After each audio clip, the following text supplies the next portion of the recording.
Hi, everybody. I hope everybody can hear and see clearly. Today is a very special session, a bit different from our regular workshop.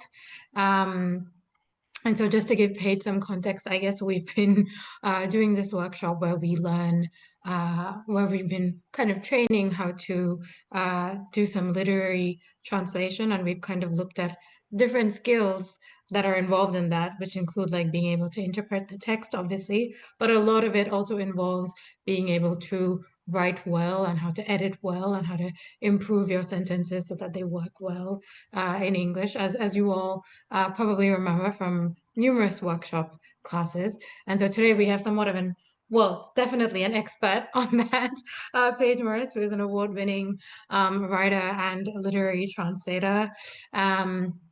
You've translated, I think, a lot of different authors, but some of your latest work that a lot of people might be familiar with is a co-translation of We Do Not Part by the Nobel Prize-winning author Han Kang. And you also teach, I think, creative writing and also maybe other things at the Literary Translation Institute in Korea. And today you've very graciously agreed to come and talk to us about about creative writing skills in literary translation. Just in case, I think a lot of people here are people from our workshop, but just in case you aren't, maybe just take a second to introduce myself. I'm Aditi. I've been kind of co-running the translation workshop along with Adam Sansangnim. I'm at the ANU at the Australian National University in Canberra, whereas Adam is at the University of Melbourne. But yes, today we are handing it all over to Paige. And hopefully this will be a very interesting session. So maybe Paige, I'll just let you get started and we can maybe try and hold off on questions and stuff until the end, if that's most comfortable. Yeah, that sounds great. And I also would, of course, love to hear just like briefly from everyone a little about your backgrounds, and also I'll have a moment to kind of give the floor over to you all for introductions too. But I'll go ahead and get started then with today's lecture, content, whatever we want to call it. Thanks. Okay. Can everyone see the PowerPoint slide on the screen? All right, great. So yes, thank you all so much for joining this Zoom session. We're calling it Creative Writing for Translators, and as Aditi mentioned, I think this is a really important skill for translators to have, and it's one that apparently you've all been practicing as well. So we'll talk a little bit more about kind of three main elements that I do think have a lot of overlap between creative writing and literary translation.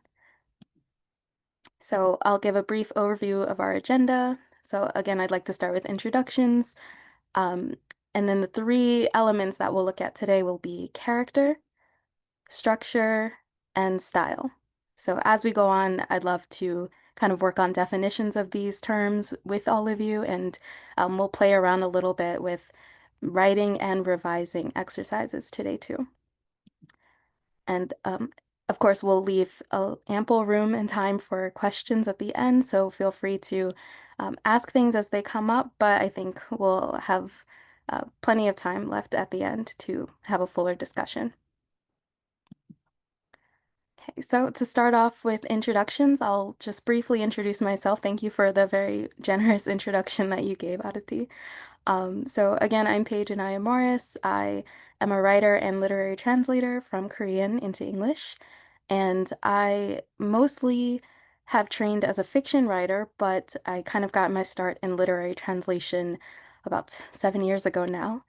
So that's been a really rewarding journey. I do teach at the Literature Translation Institute of Korea. I teach creative writing and literary translation classes and kind of arts translation classes there. So to get started, I think it's important for us to kind of all approach the two subjects that we're talking about today and kind of give our takes um, in terms of, do we think these are very different things we're talking about or pretty similar things?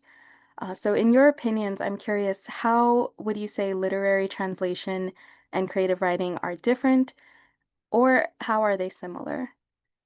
Anyone feel free to, again, write in the chat box or you can just unmute and share what you're thinking.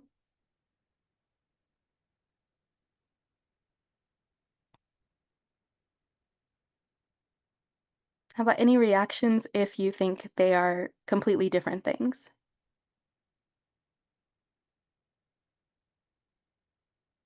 Okay. How about do we think they are very similar or very related things?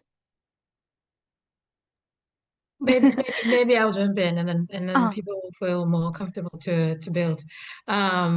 But I would say that they are pretty, I guess there are similarities in that um, literary translation does involve creative writing elements. Like you are in the end, your work has to, if you're translating literature, then your translation also has to be literary in some way. So I guess that's a good similarity. I'd love to hear from you. mm. Yeah, that's a great point. So literary translation, there's an element of literariness in there that relates to the creative writing part of it. Other thoughts? I saw a thumbs up at least on them being very similar or related. If anyone else wants to chime in. I think that it's a bit like translation's a bit more like creative writing, but you kind of got like a limit, like a guide on how far you can translate or what you need to be kind of like what you're expected to write is not Mm, as not as free or like completely just up to you. yeah, that's a great point. So sort of like writing, but with stricter guidelines, right? There are certain things that you do have to get across in this translation that, you would be much more free to play around with if you were writing a work of fiction. So, yeah, definitely a related skill, but there's a lot more kind of restriction as translators. Okay. How about thinking about us as people doing these things? For all of you, whatever you like to read, any kind of literature that you enjoy or would want to translate, what do you think makes a writer a good writer or a translator a good translator? What's kind of your standard to decide what's good?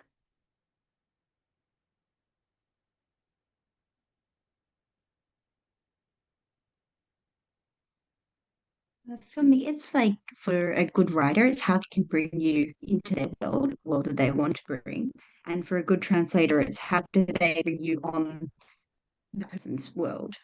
So it's like you're telling a story, but it's not necessarily your story. Mm, yeah, that's a great point. So either way, they have to bring you close to a world that's interesting. So the writer to a world that they created, the translator to the world that the writer created, but bridging that gap. So yeah, ability to kind of connect worlds. Any other criteria we want to add to that? I think that for good translator, for me, it's someone who's able to convey the same energy as the original author in a way that is digestible for the target audience. Mm, yeah, that's a great point. So we have like two goals to think about. One, a kind of duty to the writer, right, to capture the voice, the energy of their voice, and then a duty to the reader to make it accessible, something that they can easily read and kind of get that sense, the same sense that we're trying to convey. Mm.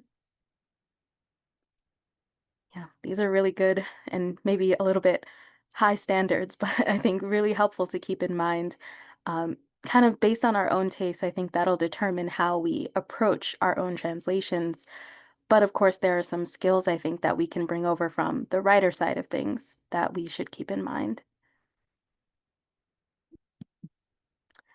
So yeah, let's dive in then to the three kind of elements that I think especially come up a lot, both in creative writing and in literary translation. And the first one is character.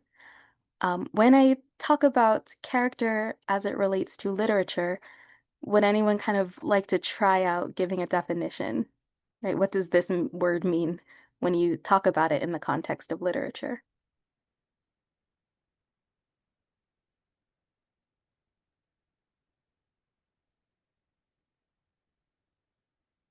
I have my own answer, so maybe I'll give the answer, and then if you have anything to add or critique, we can play with the definition. So nothing that I say is set in stone. I am, as kindly as you said earlier, Aditi, I'm not an expert on everything, so I would love for all of us to kind of play around with all the definitions we're going to see today. So for our purposes, I was thinking about character in terms of a figure, usually a person or an animal, in a work of literature. Of course, depending on what genres you read, this definition may not be relevant to what you're working on. And at the same time, I think one element of character is personality. So I think similar to what Adam was mentioning about kind of capturing a writer's voice, how do we capture the personality of that writer or of the characters they're writing about? I think that's a challenge for us as translators, and it was a challenge certainly for the writer. So we'll take a look at an example from a work of Korean literature in translation. And I'd like us to keep in mind this idea of character as we're taking a peek at this passage. Okay, so has anyone read the translation of Shako's Smile by Choi Young? The translation was done by Sung Yu. Okay, maybe not. So I think this translation came out a few years ago. If no one's familiar with Choi Young, she's a Korean writer who is really, I think, especially skilled at creating characters. So I would love for us to take a look at this passage and keep this idea of character in mind. I hate to be that person, but is there anyone who would volunteer to read the passage?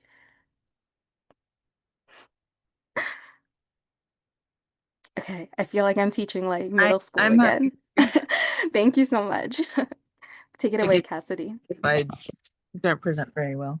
No worries. Shoko said she lived with her aunt and her grandfather.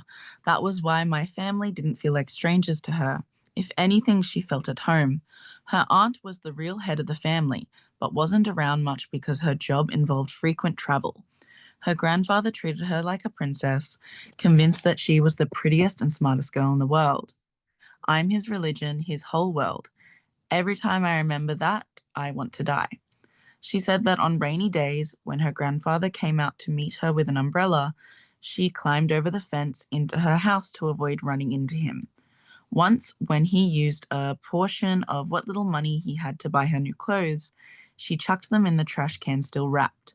The thought of her grandfather seeing her as some kind of girlfriend turned her stomach. As soon as she was done with high school, she would take off to Tokyo and never set foot in her hometown again. Then I'll give you my grandpa. Mine thinks I'm the dumbest girl in the world and nags at me to lose weight every time he sees me. He's never bought me so much as a pack of gum, let alone clothes. Shoko smiled quietly at me. It was a pleasant but cold smile, like she was a grown-up dealing with a silly little kid. Great. Thank you so much. Award-winning reading. Love that. So everyone taking a look at the passage that Cassidy so wonderfully read for us, I would like us to think about what we learn about the characters that appear here. So anything about their personalities, anything about their circumstances, right? What can we learn from this passage about these people that are mentioned within it? So maybe we can start with the one who gets a name up front, Shoko. Any impressions? Like, what kind of person does she strike you as based on this passage?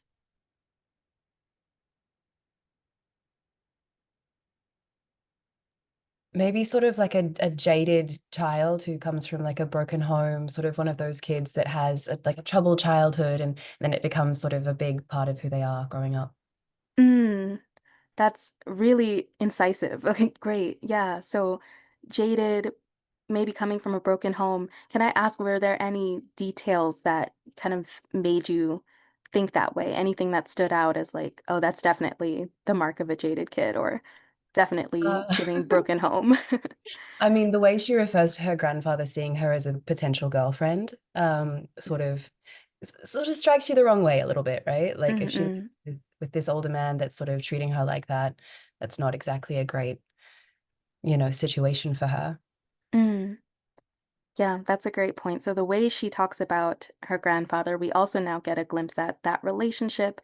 We think there's something kind of strained there. It doesn't feel like, maybe another character would have like a very loving relationship or, more positive things to say. But right, we even get the detail like, right, the way that he sees her as some kind of girlfriend turned her stomach. Right. So that detail, we get a lot of, yeah, negative energy from that relationship. Good. Any other details that stood out to anyone?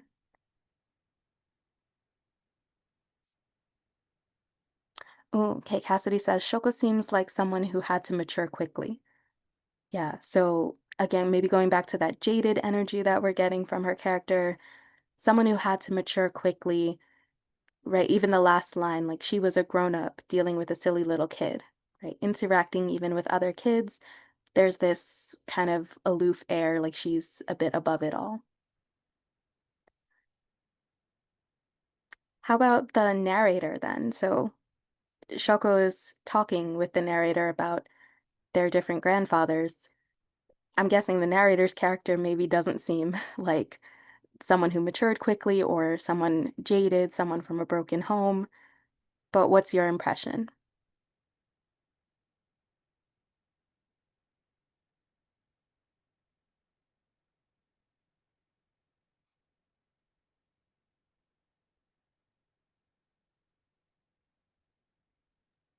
I mean, maybe going off of like just the little snippets we've got, maybe she seems like she's trying to impress Shoko a little bit. She's trying to seem like she can, oh, I'll volunteer my granddad. You can have him. It's sort of going off on a bit of like, oh, maybe this, I don't know, I haven't read the whole story, but like maybe she's a little bit older or maybe she's a little bit more cool. Other kids she's trying to impress. Yeah, that's great. So yeah, volunteering her grandpa immediately, kind of bending over backwards to maybe impress Shoko. So we get the sense like she's a bit eager to please, quick to try to impress. Oh, Cassidy says, I like that the narrator responds with humor, a way to lighten the mood. It feels like they are trying their best to respond to the other character's trauma, right? So Shoko gave us really intense energy, and then the narrator's response is kind of lightening it up a bit. So even that tells us a little bit about their personalities. Yeah. Okay. Any other impressions of either of these characters? How about what do we think in terms of how old do they seem? Maybe where do they seem to be from? Anything that you can get from the passage that we read.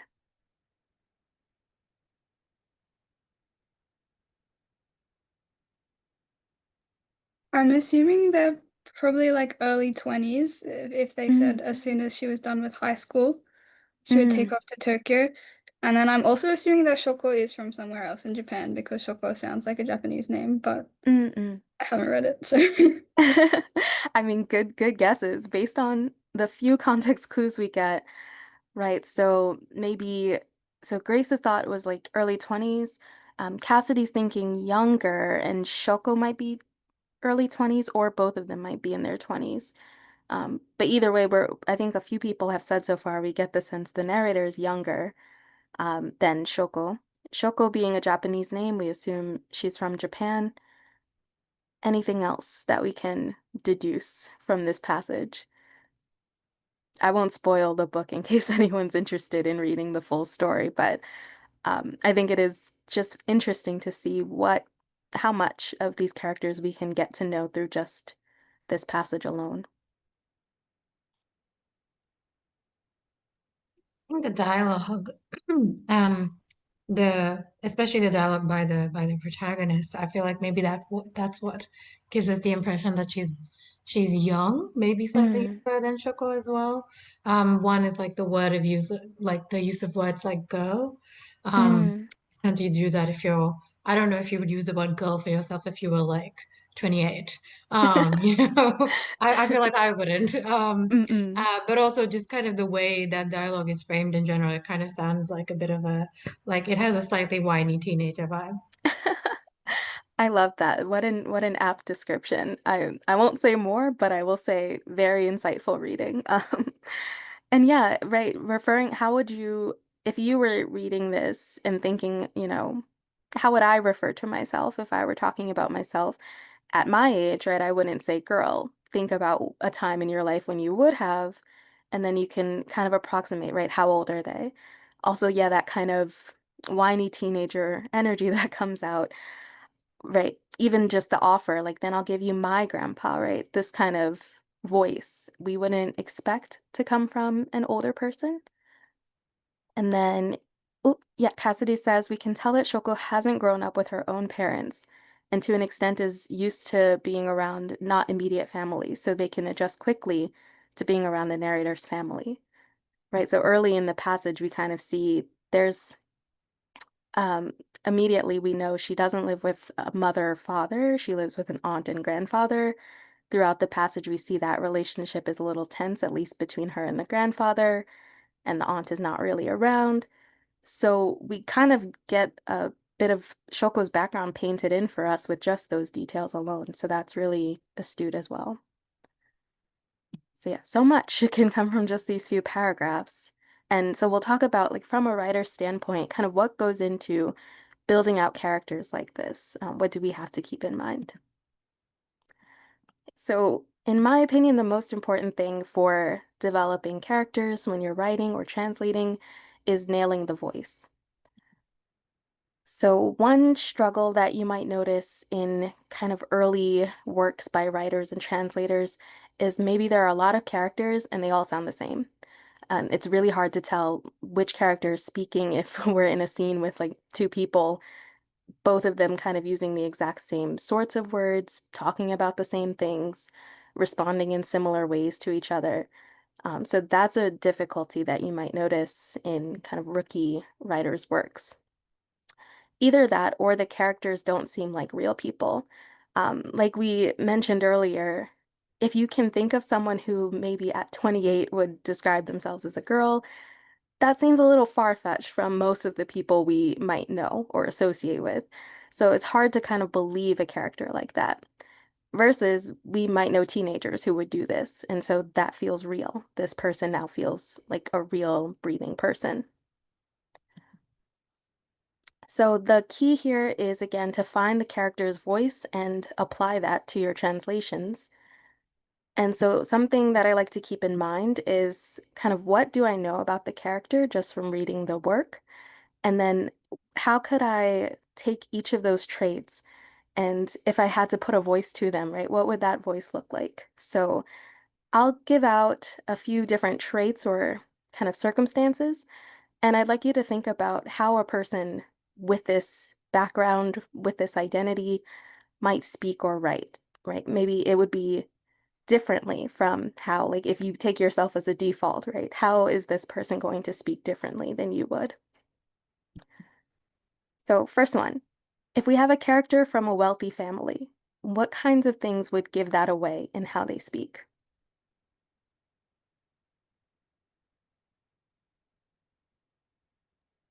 You might expect them to speak with some sort of like air of superiority, which are the little kind of subtle vibes that make you think that they think they're better than everyone else.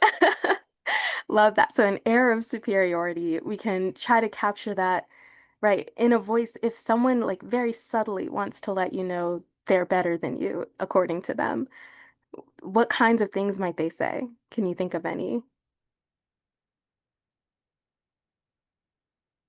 Like sample comment that's giving an air of superiority. Hard to come up with off the top of my head, to be honest. Uh, that may be a good thing, so you don't go around with these thoughts constantly in your head. Mm. Anyone else? You can also, right, draw on real people. So if it's not you who shares this background with a character, who are people you know who are like this, and how do they speak? How is it different? I would say people from wealthy family, they might pity the people who they think they're poor. Mm. They would keep trying to act like they're the savior, like, do you need money? Do you need help? Oh, yeah. So someone like That's, overly offering yeah, like their assistance, right? Their yeah, pity. that's one thing I noticed. Mm-mm.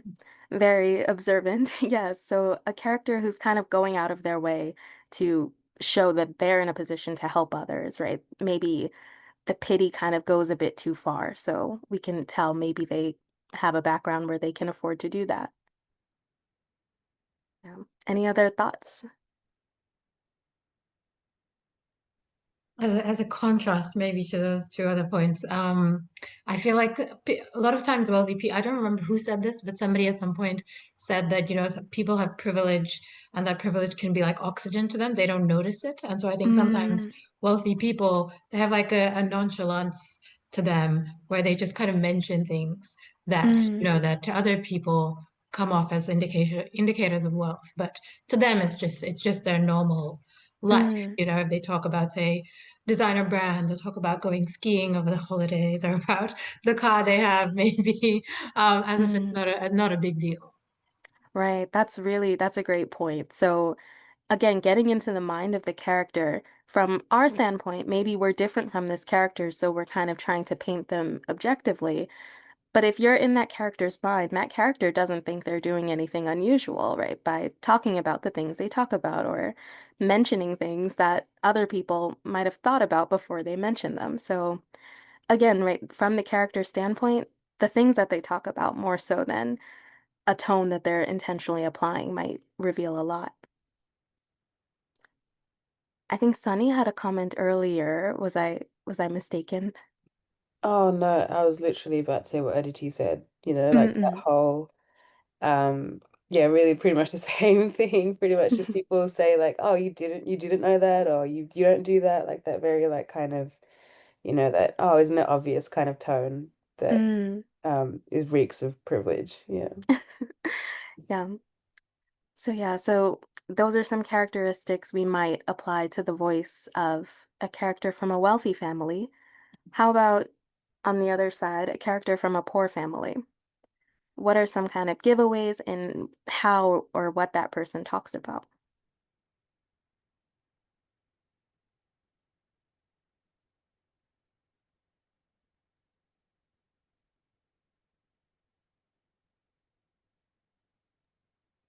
I think one thing is like the immediacy of needs. So if Mm, someone's speaking about um, like needing food or needing accommodation and things like that, that indicates like quite a serious um, or a level of poorness.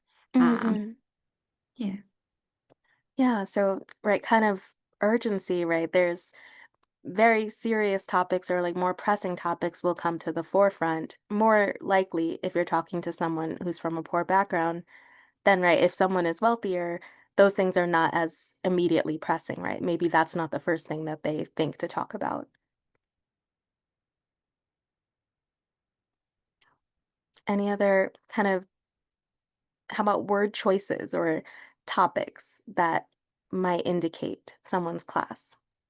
I mean, no, it feels kind of stereotypical, this, but like using slang, or if you Mm, are writing in an accent that might tell you where someone's from, and it might not be mm, a particularly high class accent or area. mm, mm.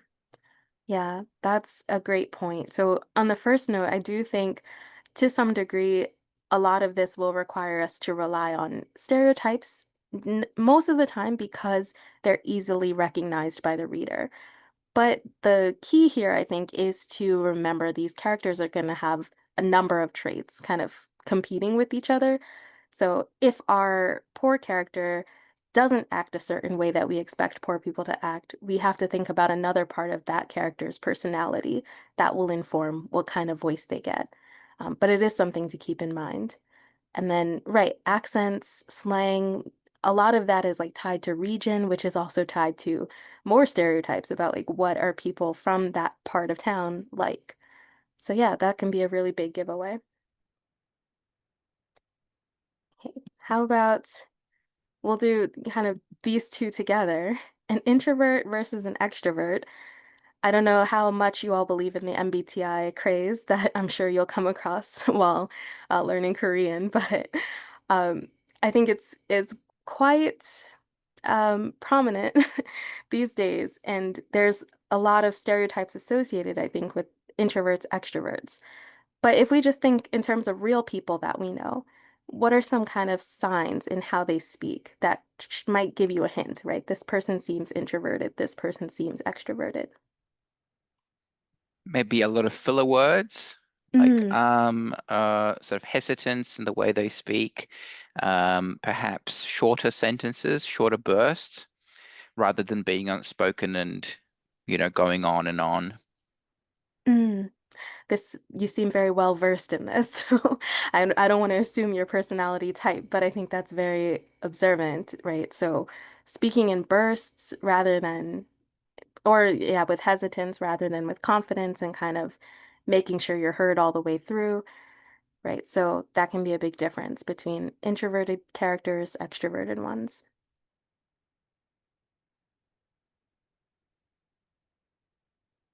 Any others, things that you notice when an introvert speaks versus when an extrovert speaks? I feel like this might be very obvious, but an extrovert is more likely to actually speak out and talk to someone, go up to someone they don't know, actually ask them and introduce themselves or ask them who they are and that kind of thing. They're more likely to instigate conversation. That's a great point. And yeah, this goes into how the character drives the story, right? If we have an extrovert character, they're a lot more likely to get into these kinds of situations where they're talking to strangers, they're asking questions, they're taking some initiative there socially, as opposed to, right, an introverted character might not do the same, right? Maybe we'll think about it a lot more. Maybe we see more of their narration than their speaking. Yeah, so all things to keep in mind when you're trying to. I think also this helps as readers. A lot of the time in Korean, it can be hard to tell who's speaking, who's doing what, just because of the way the subjects work, as I'm sure we've all seen. So those are moments where you can kind of say, well, knowing this character, I don't think that they would be the one to say this, right? And so we can apply this idea of the traits informing the voice to how we read the text as well.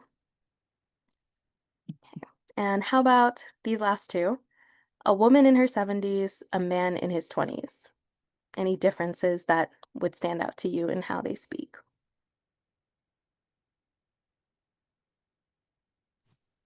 I feel like stereotypically a man in his 20s is going to be much more outspoken.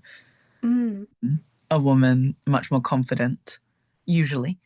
A woman in her 70s, in my experience of people I know, tend to sit in the back and more observe and be more aware of others, trying to gauge other people's emotions or caring for others. Really, they'd be more focused on the feelings and the what's happening to younger people and observing them and responding to that. Whereas I feel like a man in his 20s, in my experience, tends to be a bit more self-focused.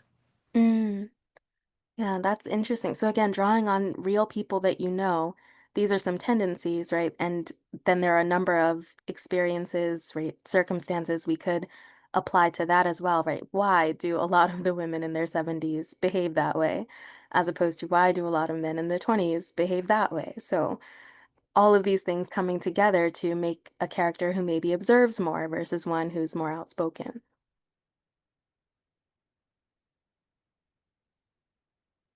Okay, so, Adam. Oh, I'm glad to be a man in his 30s. You narrowly I avoided dodged it. narrowly, very close, very close. Not by far, but I just maybe just missed it. But maybe also like the word choice, like you use sort of Gen Z words versus yeah. So also word, Yeah, I brain think rot versus dad jokes kind of thing. that was great that you came up with an example on the spot like that. I was like, how does Gen Z speak? Like, let's reflect.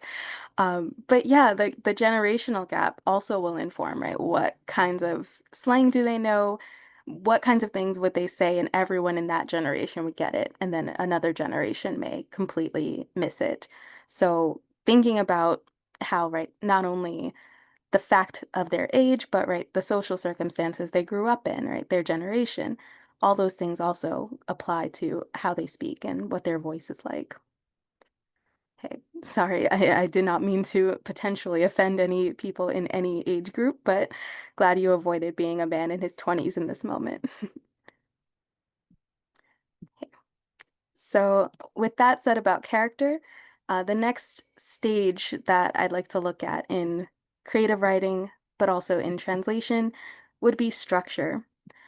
With creative writing, I think often we might hear about plot, things like form, but with structure, I think it's a bit more of a general idea. And essentially, I think of it as the arrangement of events and elements in a work of literature. So basically, what what things come in what order is how we can think about it. So I often say when we're writing sentences in English, and that is also what we do when we're translating into English, we have to sort of do it brick by brick, and it's important to think about the order you give the reader information. So I've noticed something in English literature, and maybe others have seen a similar trend, or maybe you've seen something completely different. And those of you who read other languages as well, you can maybe speak more to, is this similar or different in other languages? But in English, I think a lot of readers will expect narration to either move out to in or in to out. So it could go big picture to small details or small details to big picture. It's kind of that constant zoom in, zoom out motion. So you can think of every moment in a translation as like a photograph. And so what do you see when you have the wider shot? And then what can you start to see in more detail as you zoom in? So I've got a little exercise for us to try. Here are some scrambled elements from a brief exchange. This is like a fictional story. Here are just some phrases, lines of dialogue, etc. I want us to first think about the source language. So I think everyone here mentioned working from Korean in some capacity. So let's think as though these phrases were in Korean. What order do you think they would come in if the sentences were in Korean? And again, we don't have any indication of right who's saying what here, so you can kind of make up the story. But what information would you maybe get first in a Korean paragraph?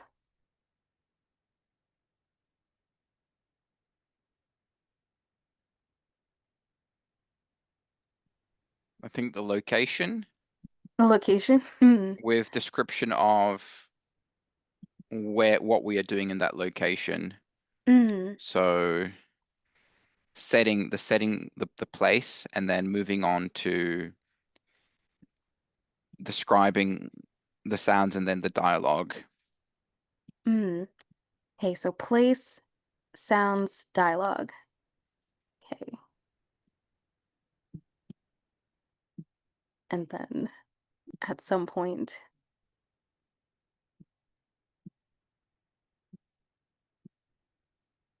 what about the tea? When do we learn about the tea sipping in a Korean sentence, do you think?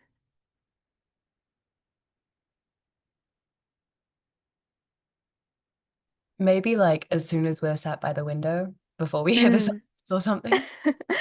Right, so also kind of part of the setting development. Okay. Oh, I Yeah. think that the taking a sip of tea, depending on where you put it, it can change the kind of tone of the scene. So like actually I was thinking adding it right after Subin said, huh, I didn't notice. Because that might show off an air of like, I guess, arrogance that, it's other people's business as opposed to at the start. That's a great point, right? So this small action of taking a sip of tea can completely change our context for the situation, right? What we think about the characters, right? If Subin said, comma, taking a sip of tea after this exchange about something happening, right? We get very nonchalant, very kind of scary, maybe, character development there. Good point. How about if we think about we're going to translate this sentence as though it were coming from Korean. where do you think like you naturally would put the different parts in English? And would it be any different from the kind of structure that we talked about for Korean? We start with the place, we get into the sounds that are around, and then we get into dialogue. Maybe we get like an added detail about taking the sip of tea. But how about in English?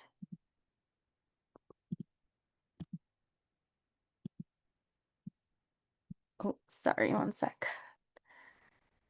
Currently struggling with the Zoom functions.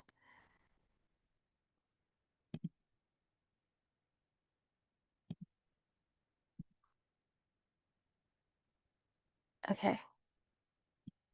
Oh, no. All right. Yes, while I go through this, if anyone has ideas on where these elements would go in English I as guess it opposed to might Korean. I guess it might depend on the style of the writer. Mm, But you could imagine, for example, the dialogue coming first. So something happened, I murmured, mm, the sirens wailing outside, kind of that kind of style, and then describe the location and move into that. So I think it depends on maybe the writer, but I feel that in English often uh, paragraphs in literature start with someone saying something, like there's a sort of um, some sort of interjection or something that's said, and then it moves sort of into the location. mm. Yeah, that's something that's really good to notice. And again, it does depend, right, on the genre, on the style of the writer individually. But, right, a lot of the time we can expect dialogue to be a new paragraph, and then maybe more of these like setting details to take a back seat to the dialogue, to what we see as kind of the story happening. So we might start with the something happened in English. Would anyone start somewhere else?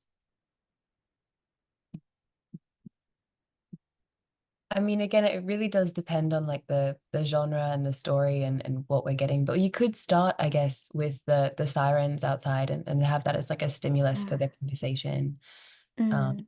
and start it that way. Yeah, so something happening could also be the way to start, right? So sirens wailed outside. Now we get a little bit of intrigue to set up the conversation to come. Any other ideas? How about what would be like the last thing that would be mentioned if this were an English language text?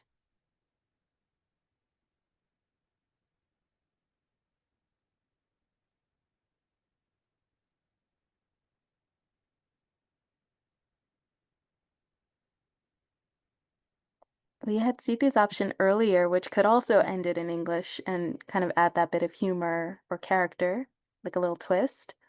What are some other ways we might end the moment in English?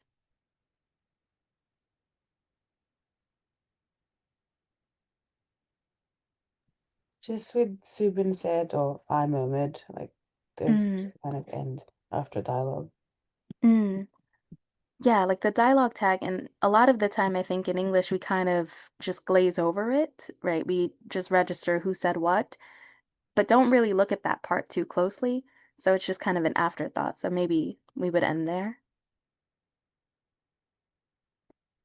Yeah. Were there any other thoughts?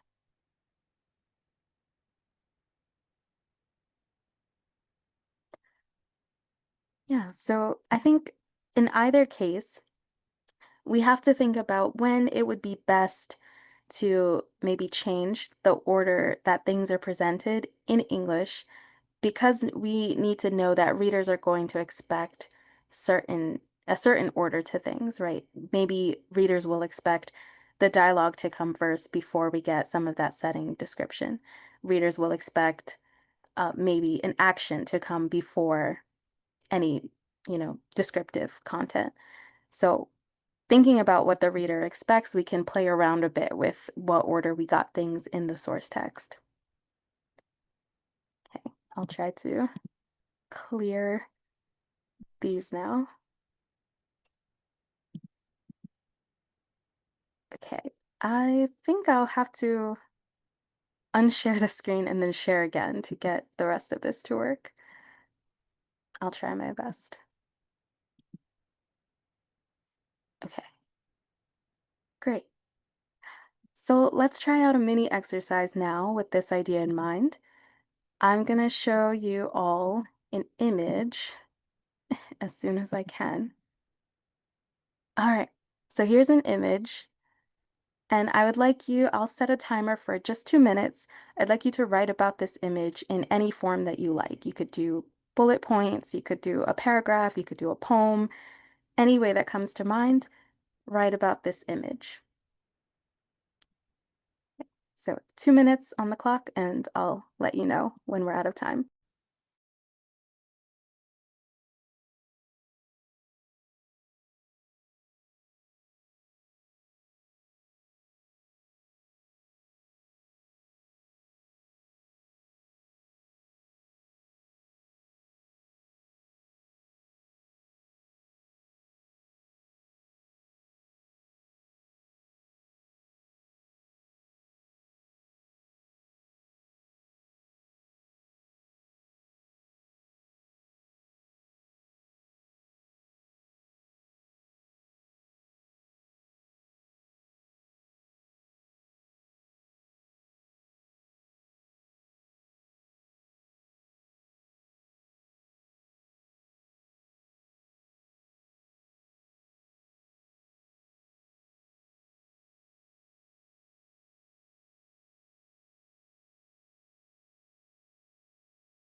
Okay, 30 seconds left.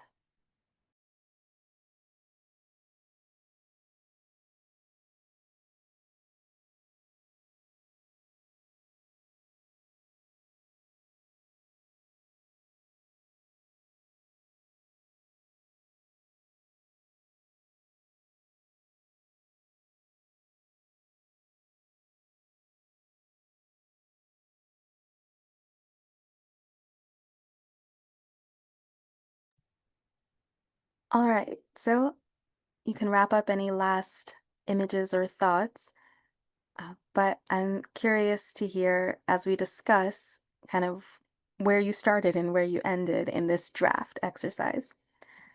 So let's discuss. If anyone's comfortable sharing, I'm really curious which element of the photo did you talk about first and which one did you talk about last in your writing exercise? I think the first thing that caught my eye was the rain and the Mm, umbrella, and the like the general vibe of the picture. So I started with just it was a rainy night because it was the first thing I could think of. mm, Um, and then the second thing was the men in the back. So mm, I wrote on his way home, Adam walked past a group of men who were dawdling on the side of the road, head down, not meeting eyes with them. And I think the last thing I thought of was kind of um the emotional aspect of the person walking and what mm, kind of state they're in. mm. That's great. Yeah, so starting out, we get like a general vibe and weather forecast, essentially. And then we slowly get down to the thoughts, the internal narration of the character that you see in the image. Was there any reason you named the character Adam? I think Adam's getting a lot of just getting dragged into. It was the It's a first great name. name I It's a could great. think of. Yeah, it is a great name. So we love to include Adam in this writing exercise as well. Great. So yeah, starting with weather, ending with kind of introspection on the character. Good. Was anyone else's shaped pretty similarly, or did you do something completely different to start and end? Mine was similar. I started with like, the fact that he's walking through the rain with the umbrella, and then I moved on to like his thoughts about like the people standing to the side and everything like that. Mm. So yeah, really similar structure, starting with the situation, right? The rain, the walking, getting down to thoughts, characters' internal thoughts. Mm. Anyone do something completely reversed, or Adam? I started with the thoughts, maybe because I'm Adam, maybe I'm that person. So I sort of went straight into the thoughts. I said, Mm, I sunk my head down, my head pounding from the sounds of the rain, striking my umbrella as I waded through the muddy streets. mm, So I sort of went into the perspective of that character, I guess, in the photo, and then just imagined maybe what they were feeling or experiencing, both in terms of thoughts, sort of posture, and then sounds as well. So from the rain, yeah, those sorts of different elements happening at the same time. mm. Yeah, so pretty much like an exact reverse shot of the other exercises where we start kind of introspective and then broaden out. But still the details are pretty like micro level details, right down to the sound of the rain. So all very close to the character still. Mm, really cool. Okay. How about ooh, one day I will learn how to work Zoom. One sec.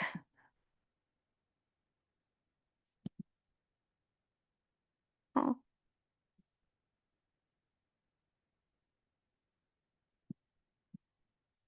okay.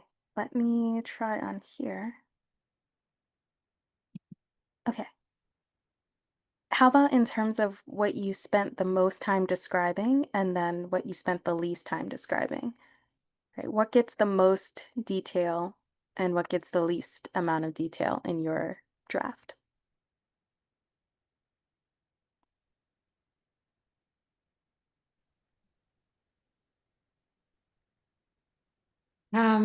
In my case, so I for some reason that took on the perspective of somebody watching him. So I don't know, maybe somebody else on the street, maybe one of the people behind him. Um, and so what ended up taking up the most space was all of the details are kind of about his energy. So it looks like he was in a hurry. It looks like he was kind of moving fast or rushing to get somewhere. Mm, But what didn't get a lot of detail, I guess, is any other aspects of like his physical appearance maybe or any other parts of the scenery. Yeah, that didn't happen for me. mm. Yeah, so again, we've got a few people who are really good at kind of homing in on the character, on the person. So even though you added in a kind of new perspective, they're still really closely focused on that character. And then other kind of background details get a little bit less attention. Mm, yeah, super interesting. I think for this exercise, it sounds like a lot of you kind of already just inherently imitated the structure we were talking about, where in English, a lot of things tend to either move from out to in or in to out. So either way, there were people who paid a lot of attention up front to the scene, the scenario, and then got down to the character, to like the micro level thoughts. And then other people kind of started out small and then built it out from there. And even if, the eventual wider scene didn't get as much detail, we still got that general direction coming from how you wrote your drafts. I'm curious if you were to rearrange them, would you? And what would you kind of start with? Where would you end? Or do you think the way that it kind of naturally came out feels like a natural direction for this exercise?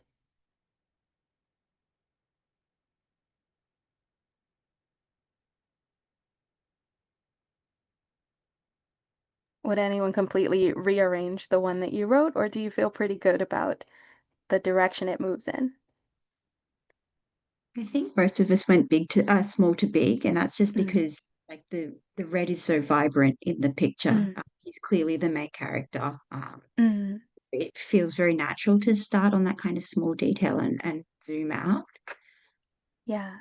So yeah, the more kind of eye-catching the detail is, that'll determine where you start your focus. So if it's on a small detail, like in terms of in the bigger picture, this jacket is a small bit, but it's so vibrant, it stands out so much, we can start there. And then that'll determine the direction you go in.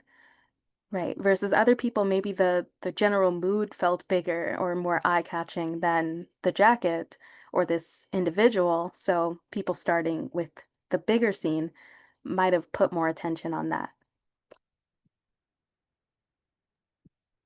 I think maybe even the fact that because we kind of we were like starting with this, and so I guess inherently we went into a mode of like this is as if this is the beginning of a story or a chapter or a scene. And I think in English inherently you try to like the first part of it needs to kind of catch you in some way. It has to Mm.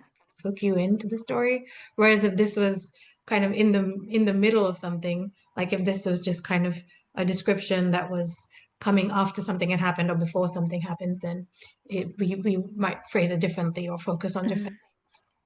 That's a great point. Yeah, so there's a lot of emphasis on how you start and how you end in a lot of English language literature in general. So maybe our minds, right, as readers, as writers, as translators, we're kind of already wired to like, we have to hook the reader, we have to like focus on the most interesting thing. And that is pretty much the rule of structure here. It's like making sure the order that you give the information in gets the reader excited to keep going and read on. So you want to have some suspense, you want to focus on what's interesting, but also keep a bit more of the interesting detail to come. So yeah, I think inherently a lot of you seem to already practice this idea of kind of the zoom in or zoom out and kind of know where to put your attention and where the reader will expect the attention to be. So yeah, very cool and glad to know. I can't really teach you all much. You already know a lot of this skill. So yeah, we'll take a look at the last element that I think is really key.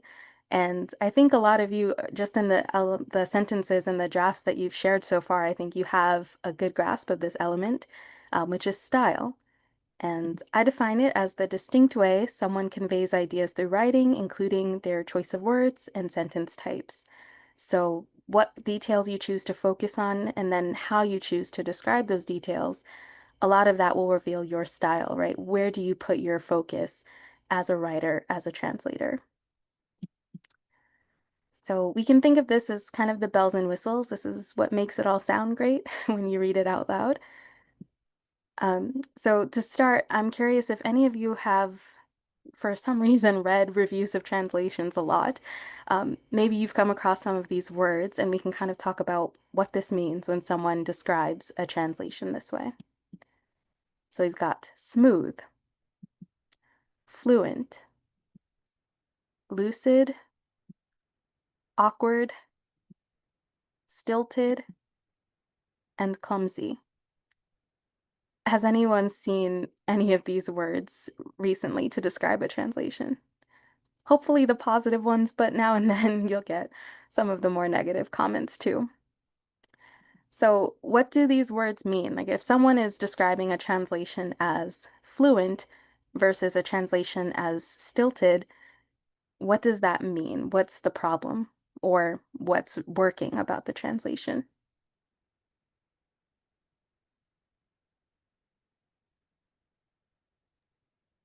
I would say if you see smooth and fluent, typically you would be reading a translation that is very localized into the translated language. Mm. So, for example, it is translated into English. It will be written in a very uh, English audience oriented way of like what they are used to read. I don't have an Mm. example for now, but that's my thought Yeah. about smooth and fluent.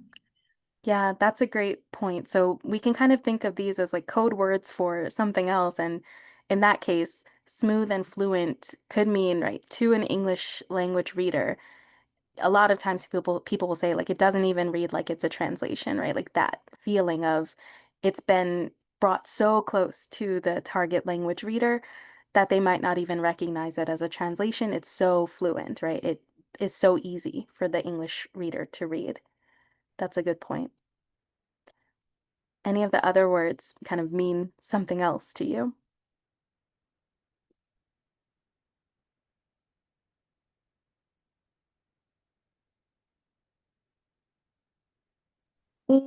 I just have another point about like saying that a translation is smooth because like the thing is you're translating another writer's work. And so if you localize the translation too much, you might actually be not honoring the original writer's kind of style. And I don't think that's a good thing as a translator. You should try to aim to be, conveying the original person's style. Yeah. Yeah, that's another great point, right? Not all of these are compliments, the ones that seem positive, right? Sometimes it could mean that if your goal as a translator was to maybe introduce a new culture to the reader or make the book a bit challenging for the reader who's unfamiliar with this culture or this context, then if they say your translation was really smooth and fluent, it feels like, oh, I made it too easy, or you didn't learn anything then, right? So depending on what your goal is, if you do want to stay quite close to a lot of the nuance of the source text, you might not want to aim for some of these descriptions as praise. In terms of how the translation reads itself, it can feel better that it's smooth than awkward. But at the same time, if we think about kind of what these words really mean, we have to think about how can we still achieve our goals and it reads well, even if we're not completely localizing, even if we're not making it so easy and kind of handing it to the reader on a silver platter. So all good things to keep in mind. And for our purposes, I'm thinking about this in terms of when the reader is reading the translation, do they think it's good writing, basically? Because as you were translating it, you were putting down these sentences in English. So we want to make sure that they read well. The sentences themselves read well. So yes, I think to avoid the translation feeling like it's hitting some bumps in the road, there are just a few tips to keep in mind. And these are more just sentence level tips rather than, right, depending on your own translation philosophy, how you do this might be different. But the basic tips would be to avoid local repetition, meaning if I have a paragraph, some variation of like the same word appearing 3 or 4 times can start to feel a bit jarring or can get a bit boring or kind of mess up the rhythm of your sentences. So varying your word choices would help. There's also switching up your sentence types and lengths to make sure that the rhythm of your translation is not all kind of one note, or every sentence doesn't sound like the one that comes after. So keeping up some interest in the reader by having some variation in the sentences too. And then the last one, we kind of started to talk about this a bit, is where you place the most interesting details. So a lot of people tend to start with them or kind of land with them for impact. Like we talked about the tea sipping example earlier, placing that at the end does something really different than kind of burying it in the middle. So thinking about where you place the information in your sentences and making sure the interesting stuff is either right at the front or right at the end, where the reader is going to definitely notice it. So we'll keep these tips in mind and take a look at another passage. And I want us to think about basically all the different ways that we could kind of chop up this translation, right? What words can we change? What sentences can we shrink, grow? We can do anything as translator, almost anything. Maybe some things, yeah, we should not do. But in terms of how we practice being a little bit more inventive with the sentences themselves, we can try out a lot of stuff. So for this mini workshop, we've got an excerpt from The White Book by Han Kang, translated by Deborah Smith. And if I could ask another volunteer reader, thank you to Cassidy from earlier, if anyone else wants to step up.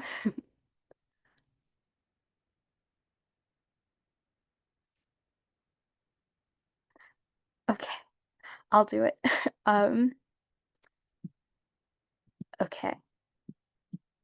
Parting. Don't die. For God's sake, don't die. I open my lips and mutter the words you heard on opening your black eyes, you who were ignorant of language. I press down with all my strength onto the white paper. I believe that no better words of parting can be found. Don't die. Live. So very short passage, but I'm curious if you can kind of get a sense of the style. What's the writing style of this passage? You can describe it in any adjectives that you'd like, or what's the kind of mood that you get from it?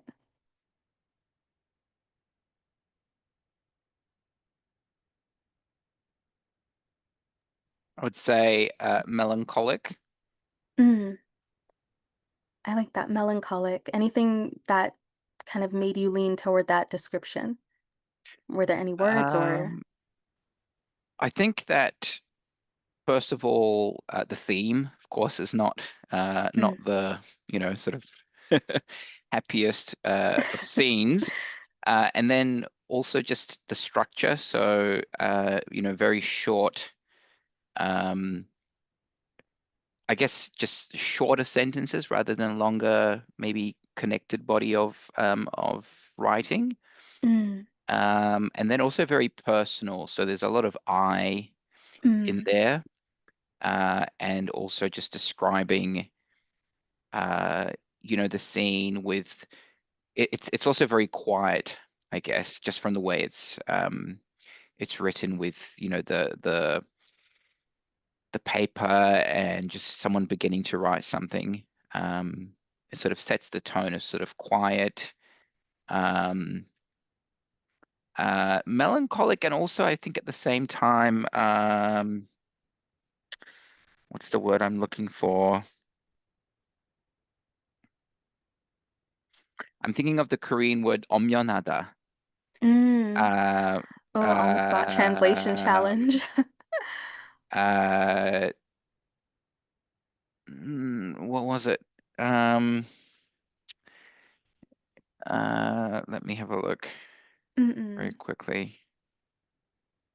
If anyone wants to attempt the on the spot translation for omyeon하다. I'm curious what you'll find is the best fit for you. Like, I have a word in mind, but I don't know if it's yours. Solemn. Solemn. Solemn. Yeah, so melancholic, solemn. I was thinking like somber, that kind of a little bit of a darker energy. And also personal, you mentioned, right? We have a lot of I or my, like language that's close to the speaker.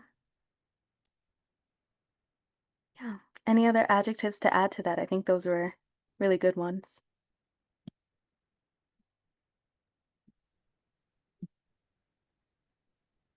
Oh, Aditi? Yes, not an adjective. So and maybe also influenced by, I guess, what by like, the works I've read by Han Kang, but I guess I think solemn is maybe the right word. It has this like quiet, somber, but I think it's also kind of it's like a quiet but also like a strong in both, like, because there's this kind of pleading sense, like almost like this prayer that they're saying, like, don't die, live. That has a kind of, it's contrasted, so it's something that's being muttered and being like written onto white paper, but it's being written with, like, by pressing the pencil down, and the words themselves, they have this like force to them. That's a great point. So we do have some stronger words in there, even though overall the tone feels quiet or might feel a bit somber. There's a bit of urgency, right, in terms of don't die, live, right? Those words you pointed out. And in the pressing down, right, there are some of those stronger moments of language too. So from that, we can get a sense of which things this translator, the writer, and then also this translator wanted to really emphasize, which emotions, right, you're meant to feel on which phrases, which words. So yeah, these are all really good things to point out. So as our last mini exercise here, I'd like us all to try revising this translation. So the first step would be you can choose any of the words in here and replace them with a different word, a synonym.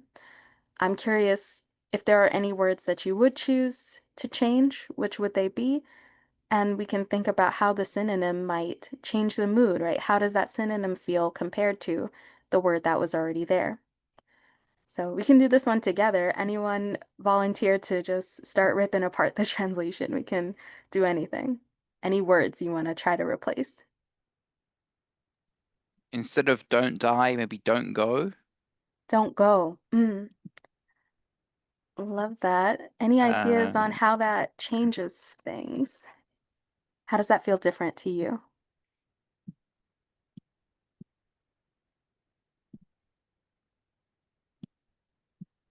It could be more of a intimate relationship potentially.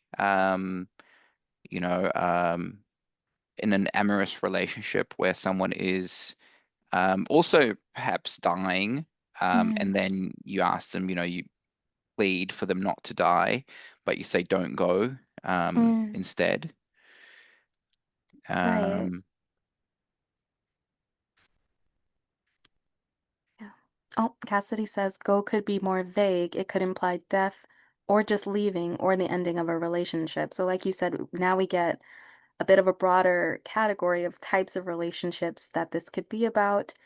And then the word go could have so many different meanings in this context, right? Die makes it pretty explicit what's happening here, but go leaves it much more open to interpretation. Yeah. All right, very brave. Thank you. Anyone else want to try it now? Replacing any of the words or phrases. What would you change?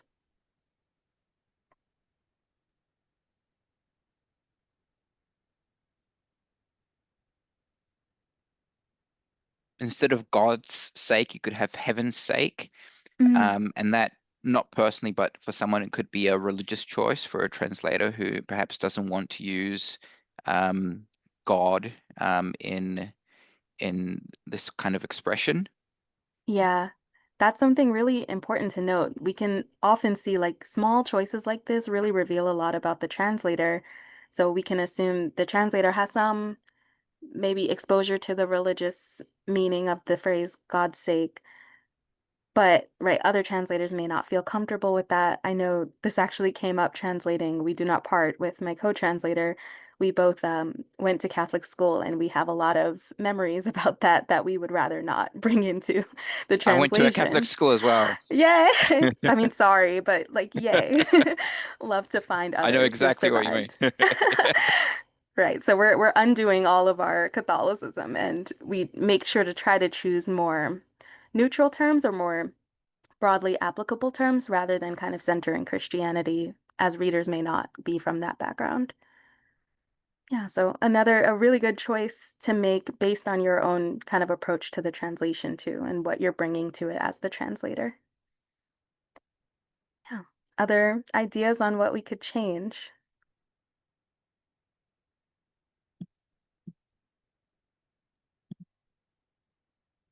I mean, we could change white paper to blank paper if we were trying to change like the emphasis on like the starting of something, if they were starting to write something, that could make it clear. Obviously, the white book, white paper makes a lot of sense, but Yeah, it's a fun project in keeping with what the book's theme is, but I really like, right, the kind of emphasis, right? Where do you as the translator want to put the emphasis?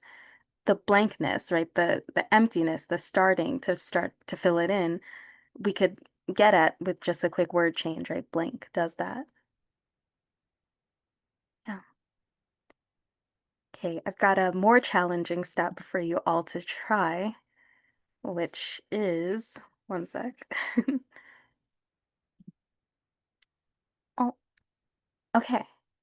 Now, what we talked about sentence length, we have some long sentences here, some short ones. I'm curious if there are any you would swap, right? Is there a long part here that you would make shorter, or a short part here that you think we could expand? And so, yeah, this is where we start to take a few more liberties. So bring out your creative writer side, right? What would you cut down? What would you stretch out?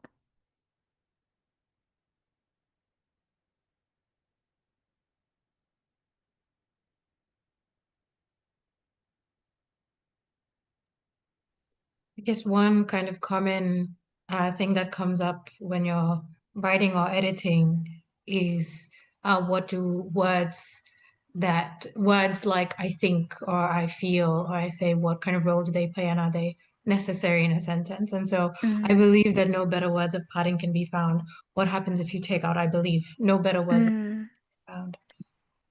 Great. Yeah. And yeah, we call those like filler words or Yeah. filter words, either one.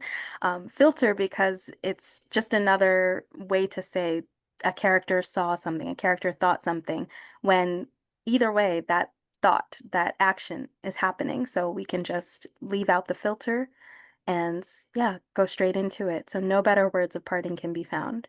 Love that edit. Yeah. Anyone else feeling brave? You can do anything you want now. We've got permission.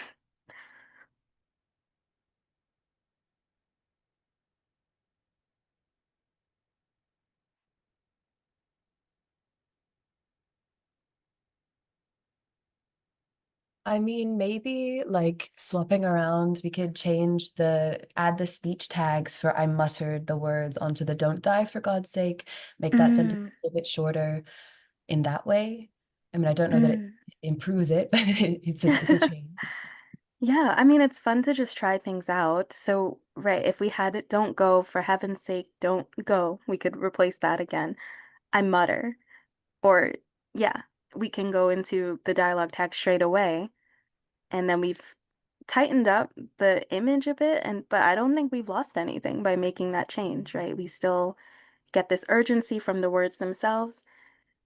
And, right, we could even get rid of that action because it's implied when we mutter something that we've opened our lips. Yeah. Yeah. How about one more change that we would want to make?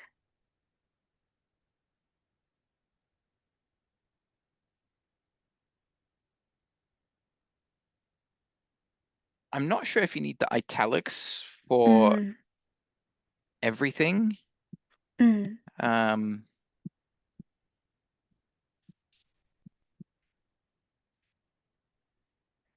Yeah. So would you leave it just standard text like everything else, or Maybe would you just live it do for live. just this last Hmm. one? Yeah, right, because the italics, they usually add emphasis. Here, they're, I guess, replacing quotation marks, but in doing so, right, kind of everything that's spoken is emphasized, and so nothing is, right? So if we want to emphasize something, as the translator, you want to emphasize live, leave the special formatting just for that keyword. Yeah, really cool. So again, you can give yourself permission to play around like this with your own translations. I think at a certain stage, you know the story inside out, you've translated it, and now you can move to that next step of putting your writer's toolkit to work and making the text read well, read like something that you've written. So all of the choices that you all mentioned like really show a good sense of like what makes the writing good, right? What do we need? What makes it sound better? What do we gain if we make a certain change? And then if we're not losing anything, what risks can we take? All right, so with that being said, I'll clear this up.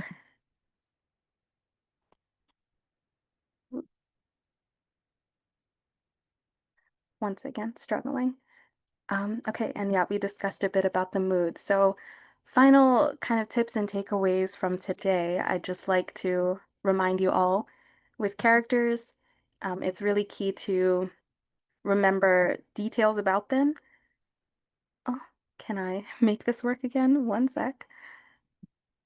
Yeah, it's really key to remember details about them and apply those details to your understanding of what words they would use, what language they would use as you're translating. I'm so sorry. This is giving me such a hard time trying to go ahead. Okay. As for structure, um, in general, the direction is kind of big to small or small to big. Of course, you can play around with that as needed, but this is kind of the structure a lot of readers will expect. So if you can move those details from Korean to English in that way, I think it will make the translation read a lot better, more smoothly in English. And then for style, of course, varying your word choice and your sentence types, I think will show off a little bit about your what you want to emphasize as a translator, what things are important to you, and that will show up in your translation as part of your translator style.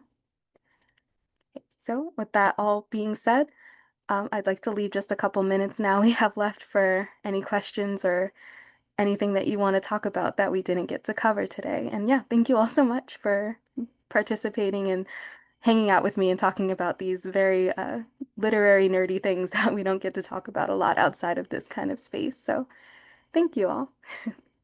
Any questions? I have one. Mm. So thank you so much, Paige, for this wonderful presentation. I really loved it, and I loved how hands-on it was.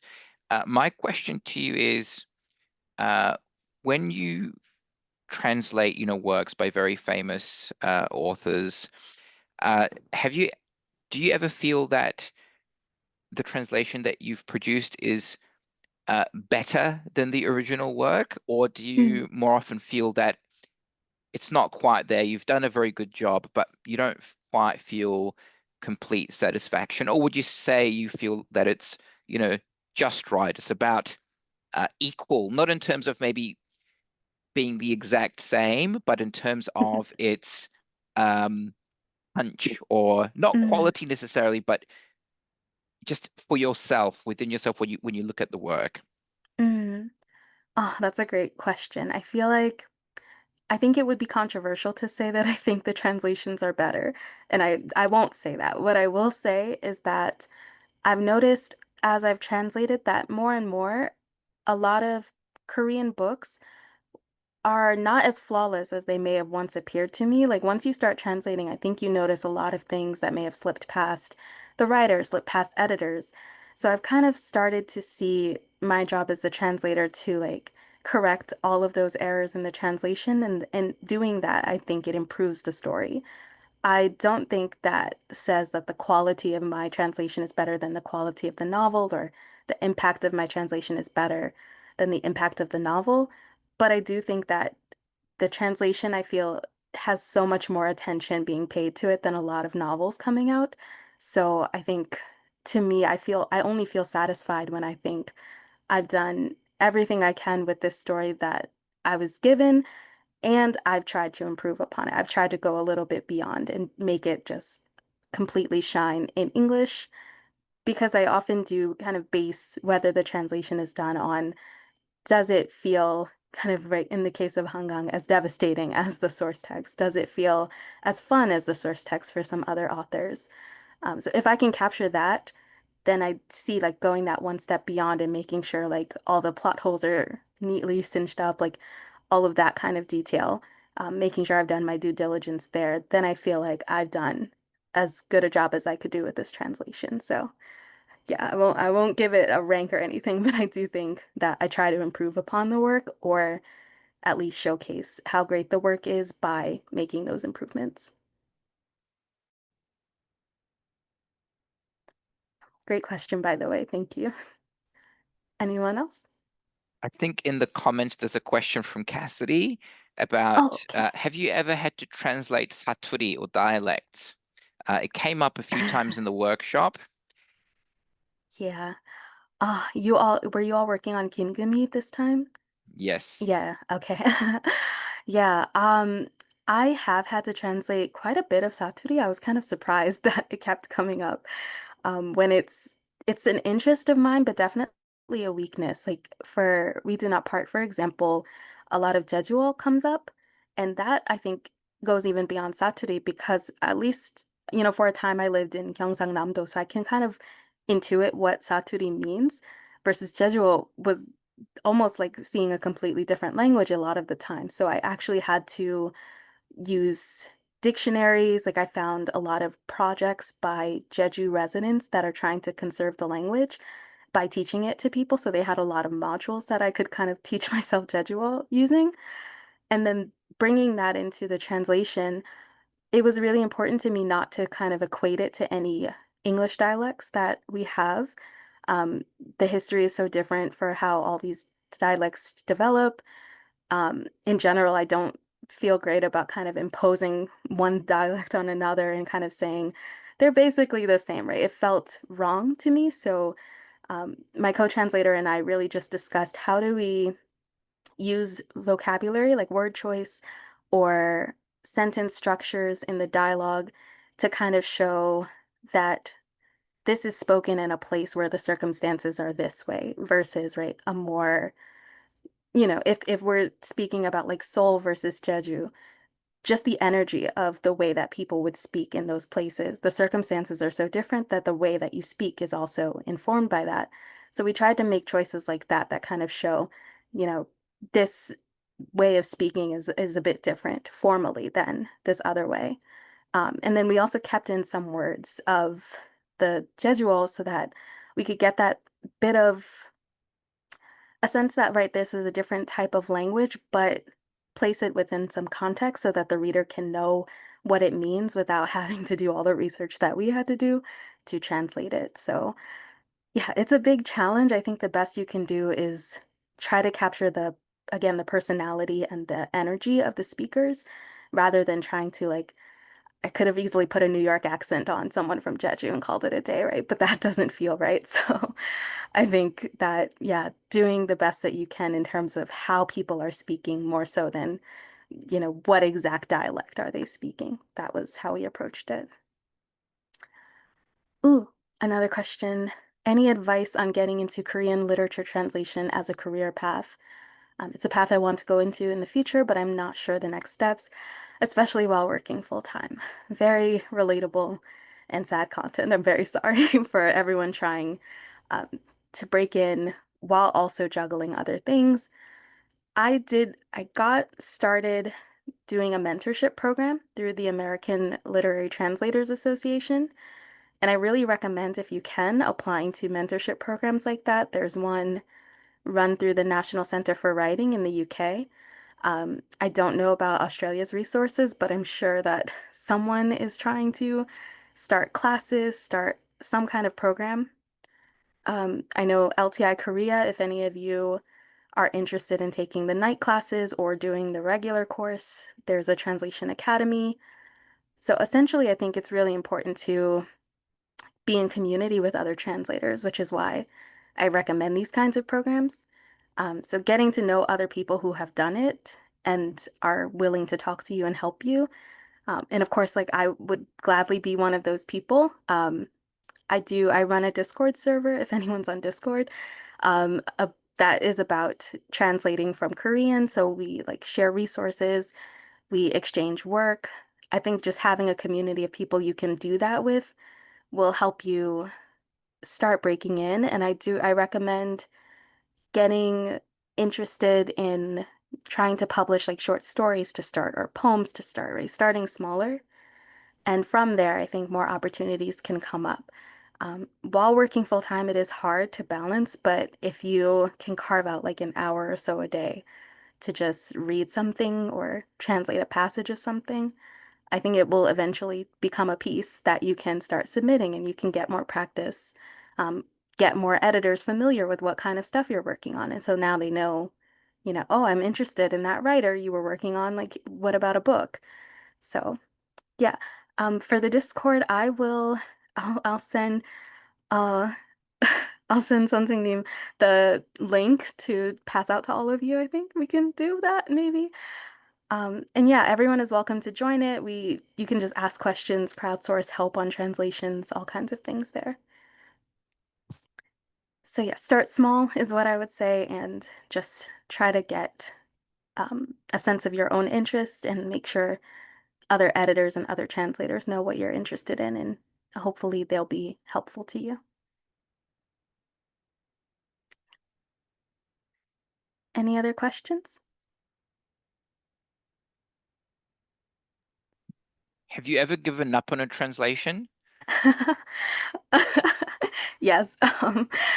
Um, yeah, mostly for moral reasons. I was working on a translation a few years ago that I was really excited about, but it turned out that the novel, it was like a queer coming of age novel. Um, but it turned out that the author had sort of, or not sort of, had taken really specific details from a coworker's life to the point where the character was recognizably that person to people around her. And so that person was outed by this author's book.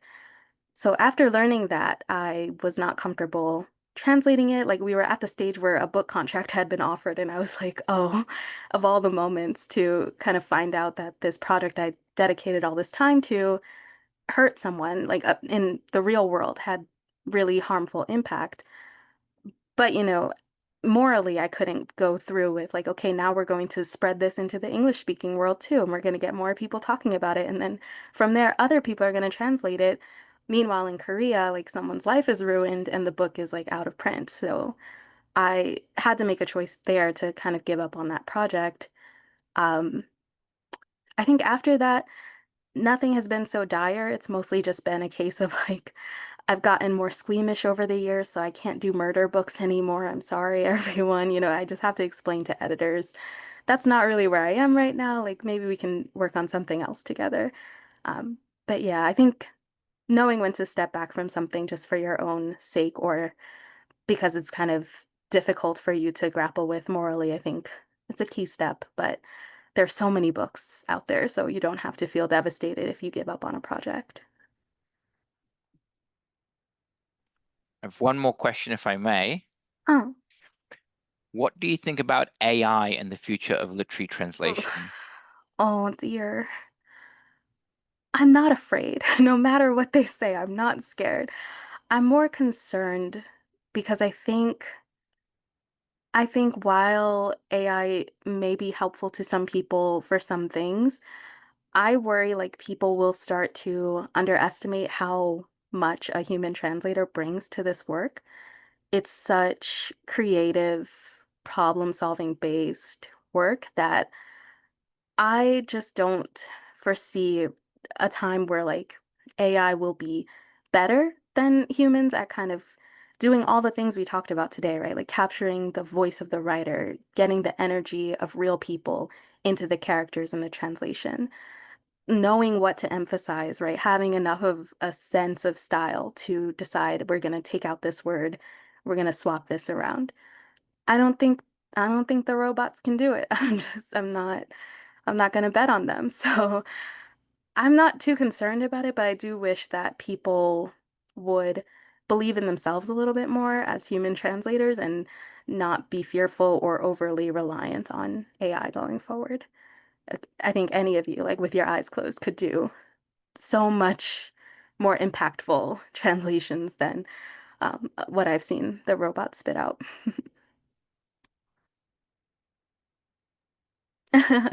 Thank you. Such great answers, Paige. My question, I guess, since we have been talking about, I guess, tips or things to implement if you're, I don't know what's wrong with my camera, but things to implement about, literary translation and skills and tips and things like that. So, one of the biggest tips that people give if you want to write is that you should read, like you should read a lot Mhm. in order to be a good writer. And so, is it fair to extrapolate from that, that if you want to be a good literary translator, you should read a lot of translations?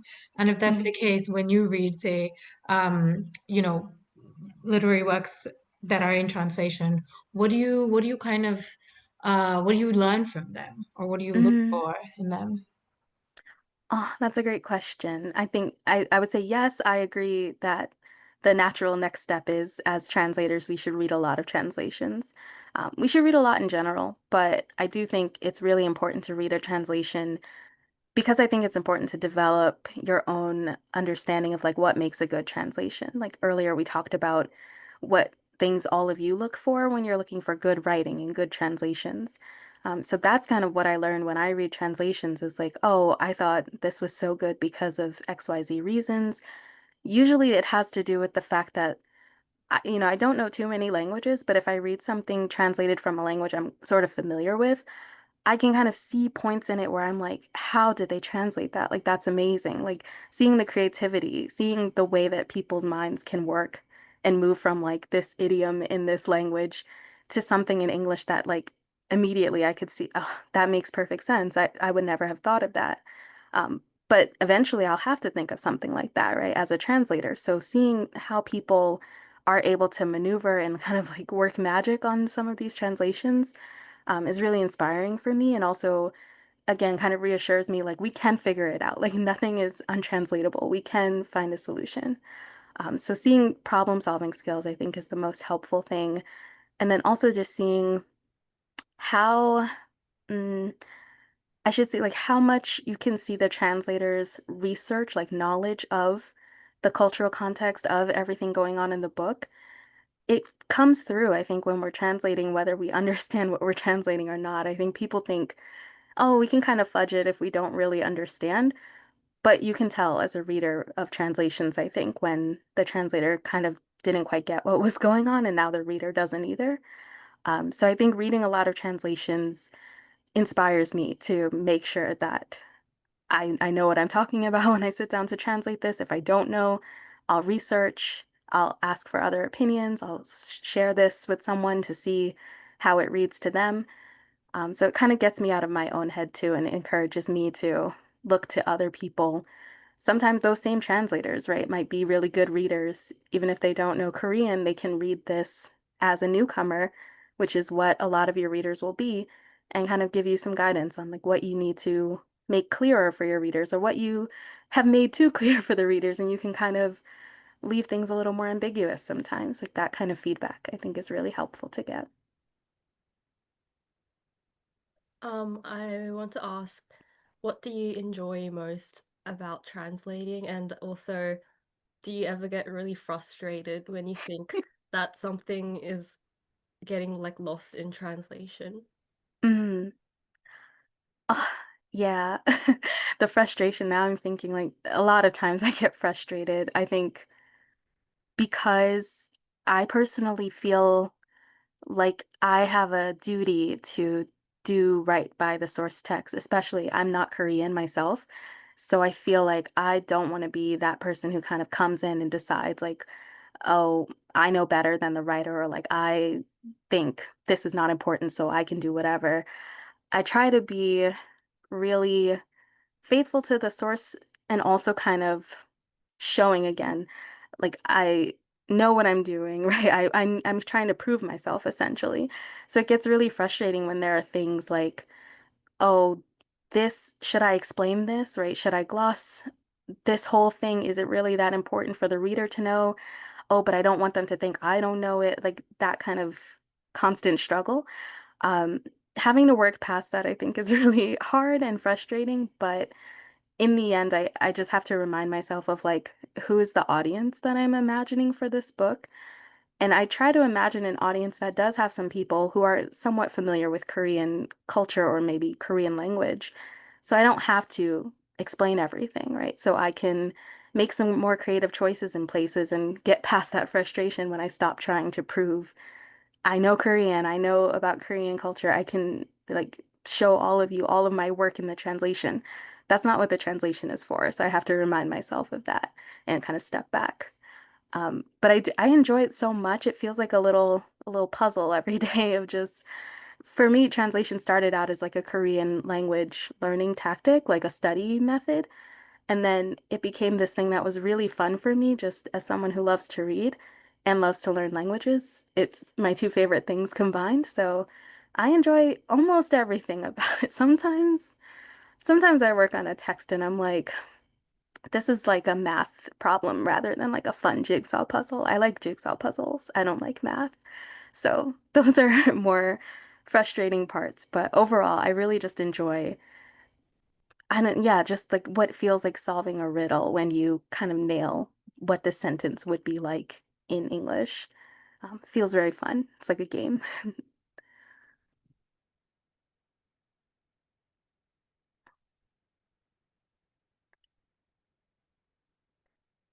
Oh, if there are no other questions, I guess I'll hand it back over to our host, Aditi. Yes. Well, thank you so much. Yes, I don't think I saw anybody else put up their hand or anything like that. But I'm sure we could we could talk to you all night long about translation. I'm sure we'd have lots to discuss. But that was a really, really interesting talk, and I'm very glad we got to get some very useful tips and also some really useful advice from you. So thank you so much, Paige, for taking time out in your busy schedule to come and talk to us about literary translation. Yeah, we all really, really appreciate it. So yeah, thank you so much. It was lovely to see. Thank you. Yeah, so great to meet all of you, and I will get that Discord link to you somehow. I would Yes, love to, yeah, talk translation anytime, and yeah, I will share contact info and things, so hopefully if you need to reach out, feel free. that's very, very sweet of you. Yes, we really do appreciate it. Yeah, and hopefully we'll get to talk more. So thank you everybody else for coming, and hopefully you enjoyed that as much as I did. And yeah, hopefully we'll see you around. Great. Thank you, everyone. Thank you, Paige. Thank you so much. Thank Take you. care. You too.